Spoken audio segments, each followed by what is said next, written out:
നമസ്കാരം. ഒരിക്കൽ കൂത്ത് കണ്ടുകൊണ്ടിരുന്ന ഒരു പ്രമാണി ഉറക്കം തൂങ്ങി. രസികനായ ചാക്യാർ കഥ നിർത്തി. അയാളെ നോക്കിയിട്ട് പറഞ്ഞു, ദാ ചങ്ങല പൊട്ടിച്ച് ഒരാന വരുന്നു. ഉറക്കത്തിൽ നിന്ന് ഞെട്ടിയ പ്രമാണി എവിടെ എന്ന് ചോദിച്ച് ഓടാൻ തുടങ്ങി. അപ്പോൾ ചാക്യാർ പറഞ്ഞു, ആന പോയി, ഇനി വാഴപ്പിണ്ടി തിന്നോളൂ. ഈ ചാക്യാരെ പോലെ ഉടുത്തു കെട്ടിവന്ന നമ്മുടെ മുഹമ്മദ് റിയാസ് മുഖ്യമന്ത്രി വി ഡി സതീശനെ പരിഹസിക്കുകയാണ്. പെട്ടെന്ന് ആരെങ്കിലും ഒന്ന് പറഞ്ഞാൽ മതി, അതാ ഒരു ന്യൂസ് വരുന്നു, വീണ തൈക്കണ്ടി കാശ് വാങ്ങിയത് മാസപ്പടിയായിട്ടാണ്, ഒരു സേവനവും ചെയ്തിട്ടില്ല എന്ന്. ഇത് കേൾക്കുന്ന മാത്രയിൽ ഓടാൻ തുടങ്ങും പ്രമാണിയെ പോലെ റിയാസ്. സതീശൻ നുണ ഉൽപ്പാദിപ്പിക്കുന്ന ഫാക്ടറിയാണ്. എന്തുകൊണ്ട് സതീശൻ ജന്തർ മന്ദിറിലെ സമരത്തിൽ പ്രസംഗിച്ചില്ല? എന്തുകൊണ്ട് പോലീസിൻ്റെ ലാത്തിക്ക് പിടിച്ച് തല്ലു മേടിച്ചില്ല? എന്തുകൊണ്ട് മുദ്രാവാക്യം വിളിച്ചില്ല? എന്തിനാണ് സമരത്തിന് അനുഭാവം പ്രകടിപ്പിച്ച വേടനെതിരെ കേസെടുത്തത്? ഇതൊക്കെയാണ് ചോദ്യങ്ങൾ.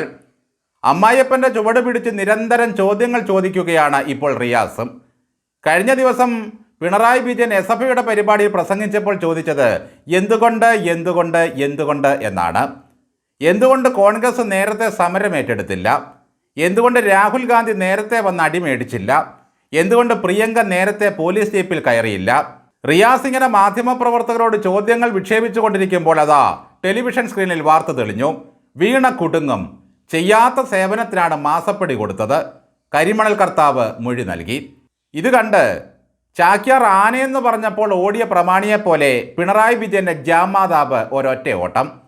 ജാമാതാവ് എന്ന് പറഞ്ഞതിന് പിണറായിയുടെ അമ്മയ്ക്ക് വിളിച്ചു എന്നൊന്നും കമ്മികൾ തെറ്റിദ്ധരിക്കരുത്. ജാമാതാവ് എന്നാൽ മരുമകൻ എന്നാണ് അർത്ഥം. ഇതൊന്നും ദേശാഭിമാനിയിൽ കാണത്തില്ല. സത്യം പറഞ്ഞാൽ ലോകത്തൊരു മക്കൾക്കും ഇതുപോലെ ഒരു അവസ്ഥ ഉണ്ടാകരുത്. അമ്മായിയപ്പനെ നിയമസഭയിലിട്ട് പൊരിക്കുന്നത് കാണണം. ഭാര്യയെ അവരാവശ്യപ്പെടുമ്പോഴൊക്കെ ED ഓഫീസിൽ കൊണ്ട് ഇറക്കി വിടണം. ചോദ്യം ചെയ്ത് കഴിഞ്ഞ് രാത്രിയിൽ തിരിച്ചിറങ്ങി വരും വരെ എവിടെയെങ്കിലും പതുങ്ങിയിരിക്കണം. നാട്ടിലെ അനീതികൾക്കെതിരെ എല്ലാം പ്രതികരിക്കണം. VD സതീശൻ്റെ ശരീരഭാഷ നിത്യവും ശ്രദ്ധിക്കണം. അല്ല, ഒരു ചോദ്യം ചോദിക്കട്ടെ റിയാസേ, VD സതീശൻ ഭരണഘടന തൊട്ട് സത്യപ്രതിജ്ഞ ചെയ്ത ഒരു മുഖ്യമന്ത്രിയാണ്. ആ മനുഷ്യൻ ഒരു സമരമുഖത്ത് ചെന്ന് മുദ്രാവാക്യം വിളിച്ചു കൊടുക്കണോ? അതോ മുണ്ടും മടക്കി കുത്തി തെരുവിലിറങ്ങണോ? പോലീസുമായി തല്ലുണ്ടാക്കണോ? അവരുടെ ലാത്തിക്ക് പിടിച്ചിട്ട് പോടാ പുല്ലേ എന്ന് പറയണോ? പ്രതിപക്ഷ നേതാവായ രാഹുൽ ഗാന്ധിയെ പോലീസ് 2 കാലിലും പിടിച്ച് വലിച്ചെറിഞ്ഞതും തലയ്ക്ക് അടിച്ചതും കൊണ്ടുപോയതുമൊന്നും നിങ്ങൾ കണ്ടില്ലേ? പ്രിയങ്ക ഗാന്ധിയെ വലിച്ചടിച്ച് പൊക്കിയെടുത്ത് മുളക് ചാക്കെടുത്ത് എറിയുന്നത് പോലെ പോലീസ് ജീപ്പിലേക്ക് എടുത്തെറിയുന്നത് നിങ്ങൾ കണ്ടില്ലേ? KC വേണുഗോപാൽ തല്ലുമേടിച്ച് കിടക്കുന്നത് നിങ്ങൾ കണ്ടില്ലേ? അടിമേടിക്കാതെ PC വിശ്വനാഥ് ഓടുന്നതും കണ്ടില്ലേ? പോലീസും ഡീൻ കുര്യാക്കോസും തമ്മിൽ അടിപിടി കൂടുന്നതും നിങ്ങൾ കണ്ടില്ലേ? എന്നിട്ടും തൃപ്തി പോരാ. പക്ഷെ റിയാസിനും CPMകാർക്കും അതൊന്നും പോരാ. സതീശൻ തല്ലു വാങ്ങിക്കൊണ്ട് തിരിച്ചു വരണമായിരുന്നു. എന്നിട്ട് വേണം ആക്ഷേപിക്കാൻ. മുഖ്യമന്ത്രി VD സതീശൻ ആ സമരത്തിൽ പങ്കെടുത്തതിന് തന്നെ BJP 2 സമരം നടത്തിക്കഴിഞ്ഞു. Cliff ഹൗസിലേക്കും KPCC ആസ്ഥാനത്തേക്കും.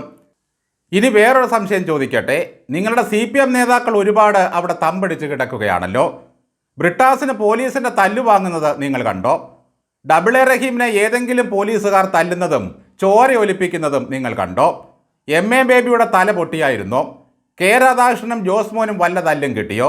കേന്ദ്രത്തിൽ കോൺഗ്രസിൻ്റെ നേതാവ് സമരത്തിന് നേതൃത്വം നൽകുമ്പോൾ അതിൻ്റെ പിന്നിൽ അണിചേരാനേ മറ്റുള്ളവർക്ക് കഴിയൂ. 83 വയസ്സുള്ള ഖാർഗെ ആ സമരത്തിൽ പങ്കെടുത്തു.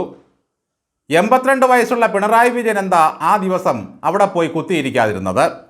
ഓസോൺ പാളിയുടെ സംരക്ഷണത്തിന് വേണ്ടിയും ആമസോണിലെ പുകയ്ക്കെതിരെയും ഡൽഹിയിൽ സമരം നടത്തിയ റിയാസ് എന്തുകൊണ്ടാണ് പോയി സമരം നടത്താത്തത്?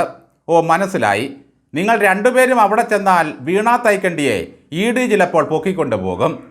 എല്ലാം സേഫാക്കി എല്ലാ കാലത്തും സുരക്ഷിതരായിരിക്കുന്ന മരുമകനും അമ്മായിയപ്പനും മറ്റുള്ളവരോടങ്ങ് ആജ്ഞാപിക്കുകയാണ്. VD സതീശൻ്റെ ശരീരഭാഷയെ നോക്കി അയാളെ നുണയനെന്ന് വിളിച്ച് ഇങ്ങനെ നടന്നുകൊള്ളുക. പാർട്ടി ശരീരം ജീർണിച്ച് വേരഴുകി നിലം പൊത്താറായതൊന്നും സഖാക്കൾ കാണുന്നില്ല. അടുത്ത തവണ ED ഓഫീസിലേക്ക് പോകുന്നത് വളരെ സൂക്ഷിച്ചു വേണം. കൊണ്ടുപോകുന്ന ഭാര്യയെ ചിലപ്പോൾ തിരിച്ചു കൊണ്ടുവരാൻ പറ്റിയില്ലെന്നിരിക്കും.